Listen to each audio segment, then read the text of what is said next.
Extreme sports. There where courage meets chaos and where pushing the limits often leads to legendary feats. But sometimes those limits push back hard. In this video, we're diving into 5 heart-wrenching stories of athletes who chase their dreams to the edge and beyond. Let's honor their bravery and explore the risks that make extreme sports both thrilling and unforgiving. It was a crisp August morning in 2013, deep in the Swiss Alps, where Mark Sutton, a 42-year-old British stuntman with nerves of steel, was preparing for yet another adrenaline-charged adventure. Mark wasn't just any thrill-seeker. He was the guy who parachuted into history as James Bond at the 2012 London Olympics, leaping into the stadium alongside the Queen's stunt double, a former Army officer turned wingsuit pilot. Mark was known for his precision, bravery, and a playful streak. This time, he wasn't on an MI6 mission but part of an epic TV event celebrating high-flying stunts. Dubbed Halle 74, the 3-day extravaganza brought together the world's top wingsuit pilots to showcase jaw-dropping feats over the Alps. Based in Chamonix, France, the group had crossed into Switzerland for their latest jumps, with Epic TV covering their travel and helicopter rides in exchange for heart-stopping footage. On August 14th, Mark and his friend Tony Urag geared up for a leap from 10,826 feet above the rugged Swiss terrain. Their plan? Glide through the air in wingsuits and land gracefully near a picturesque hamlet.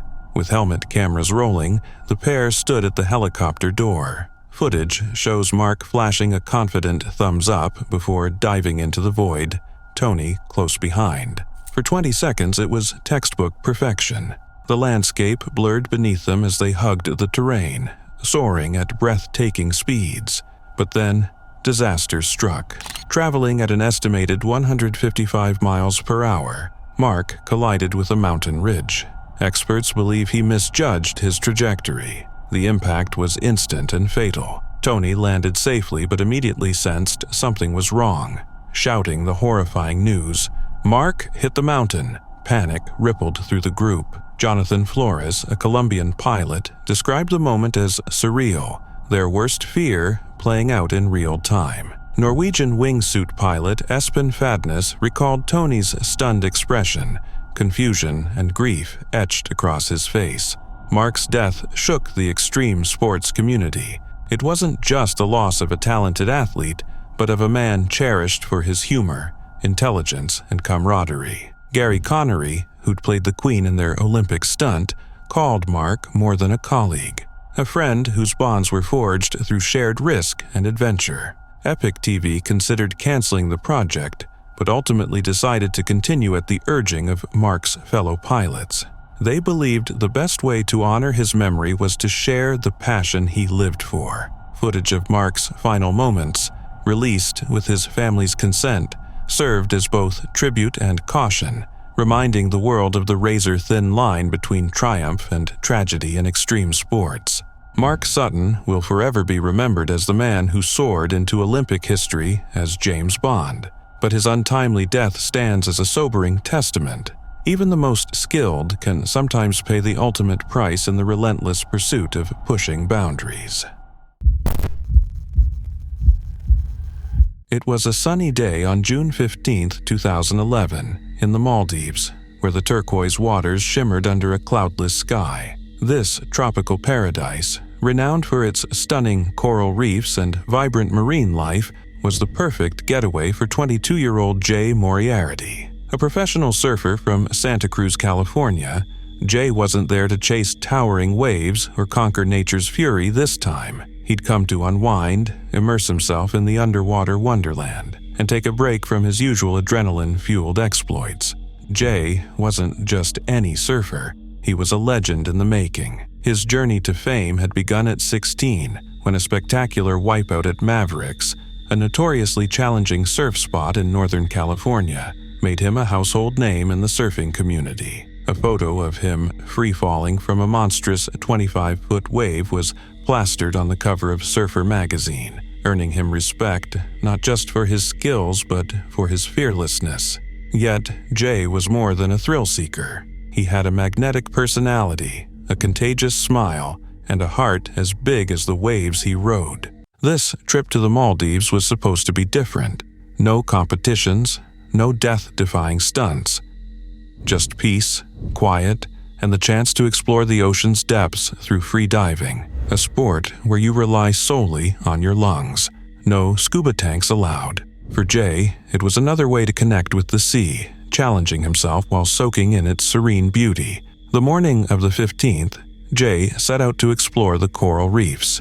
Eager to experience the underwater splendor up close, he went alone, typical for him, as solitude often heightened his connection with the water. When lunchtime came and went without any sign of him, his friends weren't too worried. Jay had a habit of losing track of time in the ocean, but as the sun dipped toward the horizon and dinner passed with still no word, concern began to creep in.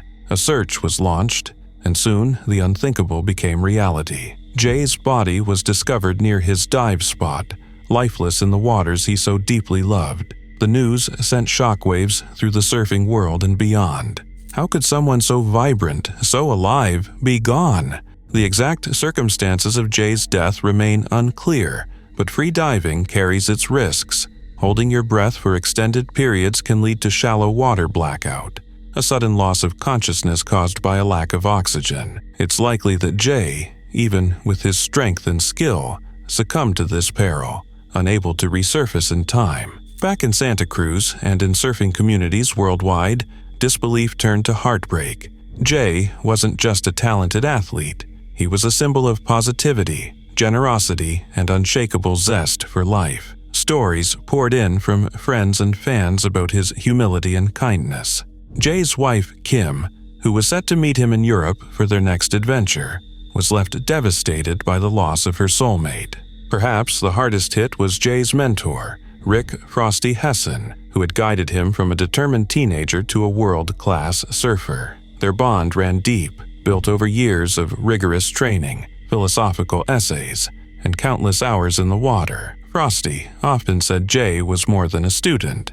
He was family. Jay's death was a stark reminder of the ocean's dual nature, breathtakingly beautiful yet unforgivingly dangerous.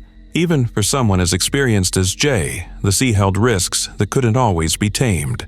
Today, Jay Moriarty's legacy endures. His passion, kindness, and adventurous spirit continue to inspire those who ride the waves he once did. The surfing community, though forever scarred by his loss, carries forward his mantra: live every moment fully, chase your dreams, and never lose sight of the joy in the journey. It was a sunny day on June 6, 2014, in Spain's stunning Sierra de Segura mountain range. The historic castle overlooking the serene national park was buzzing with excitement. Spectators had gathered for the International Air Festival, a celebration of flight, adventure, and, in one poignant case, tribute. Among the thrill-seekers was Dario Bario, a charismatic 42-year-old celebrity chef with a passion for cooking as fiery as his love for extreme sports. Dario wasn't just any chef, he was a household name in Spain. He first captivated audiences on Todos contra el Chef, Everyone Against the Chef, where his culinary prowess and vibrant personality shone. With a career that began at the tender age of 14, Dario worked in some of the world's top restaurants, from Zurich to London, earning accolades for his artistry and advocacy for healthy living. But this day wasn't about food. It was about flight, friendship, and the ultimate tribute. The jump was personal. Dario was honoring his close friend Alvaro Bulto, a renowned base jumper who tragically lost his life during a wingsuit flight in the Swiss Alps the previous year. For Dario, this was more than just a stunt. It was a heartfelt salute to a fallen friend, blending courage, camaraderie, and a dash of his signature flair. Standing atop the castle in his wingsuit, Dario was the picture of composure. A father of two and seasoned extreme sports enthusiast, he had defied gravity countless times. His life was a cocktail of adrenaline and artistry, always shaken with a healthy dose of enthusiasm. As he prepared to leap, one could imagine him reflecting on the journey of friendship, fame, and the risks that came with chasing dreams. And then he jumped. For a few glorious seconds, Dario soared like a bird, his wingsuit cutting gracefully through the crisp mountain air. The crowd held their breath, awestruck by the beauty of a human flight. But then, the unthinkable happened. Witnesses described a sudden malfunction in his wingsuit. Before anyone could process what was unfolding, Dario collided with a cliff in the rugged mountain range. Emergency responders rushed to the scene, but it was too late. Dario Bario, the chef who lived life with zest and audacity, was gone. The news of his death spread like wildfire, leaving fans, colleagues, and loved ones in shock. Tributes poured in from around the world. Fellow chefs, celebrities, and admirers shared stories of his generosity, talent, and adventurous spirit. Spanish comedian Goyo Jimenez summed it up simply, "A great guy." The festival, shaken by the tragedy, canceled all remaining events for the day. Discussions about the incident began almost immediately. Was it a design flaw in the wingsuit? Could unpredictable weather have played a role? While experts debated, one truth remained. Even the most experienced professionals are not immune to the risks of extreme sports. Dario's passing left a gaping void, not just in the culinary world where his creativity had inspired countless aspiring chefs, but in the hearts of those who admired his bold approach to life. He wasn't just a man who cooked, he was a man who lived. Whether running the New York City Marathon, advocating for fitness, or leaping from cliffs, Dario was always in motion, always chasing the next horizon. His story, though tragic, serves as a sobering reminder of the thin line between thrill and danger. It also calls for reflection. Could stricter safety measures in extreme sports prevent future losses? Dario's legacy is one of passion, bravery, and a refusal to settle for the ordinary. As we remember his final flight, a tribute that ended far too soon, we're reminded to embrace our passions but never take safety for granted. Dario Bario soared in life and, for a moment, in flight. His courage inspires, even as his loss reminds us of the risks that come with chasing the extraordinary. Picture this. December 2015 near Tokyo, Japan. A chilly day at the 774 compound, a motocross training haven where Kuro Cloud Toa, a 34-year-old freestyle motocross rider, was gearing up for his next big feat. Toa wasn't just any rider, he was a symbol of defiance against the odds. A man who'd turned tragedy into triumph after a life-altering accident left him paralyzed from the chest down in 2008. Now, you might think paralysis would end a motocross career, right? Not for Toa. This guy was so determined, he had a custom cage built for his Suzuki RMZ 450, a contraption that literally strapped him to the bike, allowing him to ride, jump, and perform tricks as if his injury never happened. Toa wasn't just riding, he was gearing up for the X Games Best Whip competition, a showcase for motocross's most stylish and daring riders. On that fateful day, Toa was practicing whips, those jaw-dropping sideways aerial maneuvers, off a 78-foot FMX ramp. And because safety always comes first, even for daredevils, Toa and his crew had built a foam pit to cushion his landings. A soft, fluffy, marshmallowy safety net. What could possibly go wrong? Toa nailed his jump, landing squarely in the foam pit. But then disaster struck. The hot engine of his bike ignited the foam beneath him. What started as a wisp of smoke quickly turned into a roaring inferno. Trapped by the very cage that let him ride again, his friends, watching helplessly from the sidelines, were frozen in horror as flames consumed the pit. They tried to rescue him, but the fire was too intense. In moments, the scene transformed from a practice session to an unthinkable tragedy. Toa's death sent shockwaves through the motocross community. Here was a man who had clawed his way back from paralysis, defying every obstacle in his path only to face an unthinkable end. Tributes poured in from around the globe, celebrating Toa, not just as an incredible athlete but as a beacon of resilience.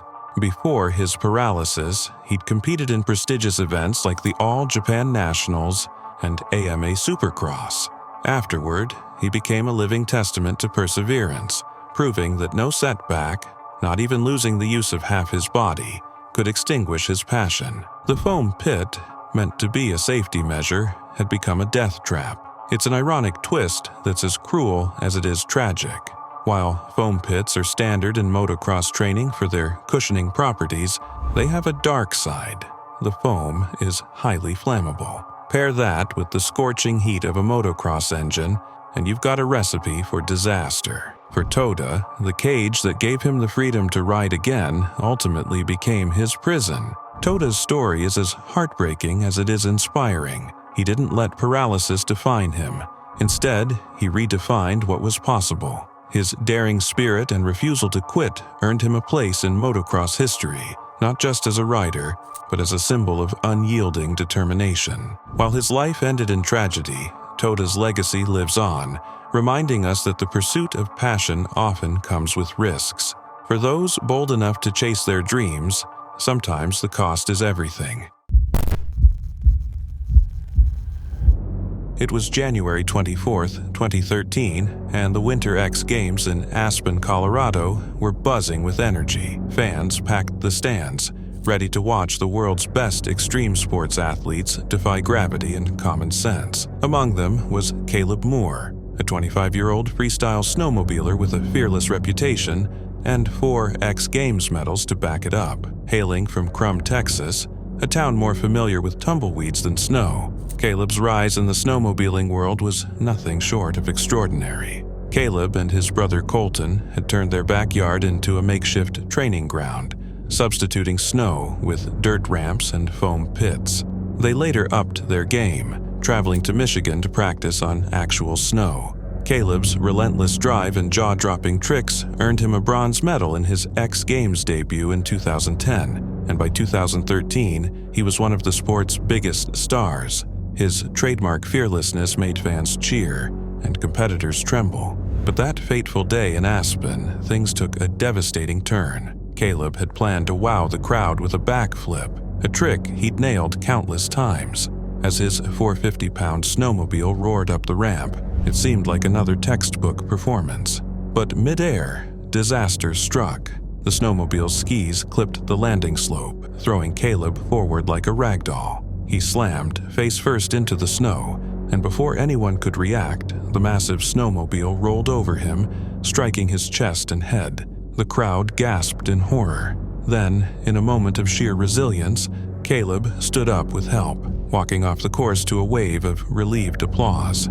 It seemed like he'd dodged a bullet, but his injuries were far worse than they appeared. At the hospital, doctors discovered internal bleeding near Caleb's heart. He was airlifted to another facility for emergency surgery, but complications arose. His family revealed later that he'd also suffered severe brain trauma. While the extreme sports community held its breath, Caleb's brother Colton, who had been injured in a separate crash that same night, expressed hope that his sibling would pull through. Tragically, on January 31st, 2013, Caleb succumbed to his injuries. His death marked the first fatality in the 18-year history of the X Games, leaving the sports world reeling. Tributes flooded in from fans, friends, and fellow athletes. Motocross icon Carey Hart and Olympic snowboarder Gretchen Bleeler praised Caleb's bravery and zest for life. ESPN, the event's organizer, issued a heartfelt statement mourning his loss and vowing to re-examine safety protocols. But Caleb's story was never just about how he died. It was about how he lived, with passion, grit, and a determination to push boundaries. His transition from ATV racing to snowmobiling as a teenager had been seamless, and his ability to master high-risk tricks in a record time made him a pioneer in the sport. To his brother Colton, Caleb wasn't just a competitor. He was a constant source of inspiration. His agent remembered him as someone who approached every challenge with unmatched energy and positivity. Caleb's tragic accident also reignited debates about the safety of extreme sports. That year's X Games were particularly dangerous, with other incidents including a runaway snowmobile careening into the crowd and a snowboarder suffering a concussion. Critics demanded stricter safety measures, while others argued that athletes like Caleb understood and embraced the risks. In response, Organizers promised a full safety review, emphasizing the courage it takes to perform at such a high level. Caleb Moore's legacy is a bittersweet reminder of the fine line between bravery and tragedy in extreme sports. He chased his dreams to the very edge, inspiring countless others along the way. While his story ended far too soon, his spirit lives on in the athletes who dare to follow in his tracks, one daring flip at a time.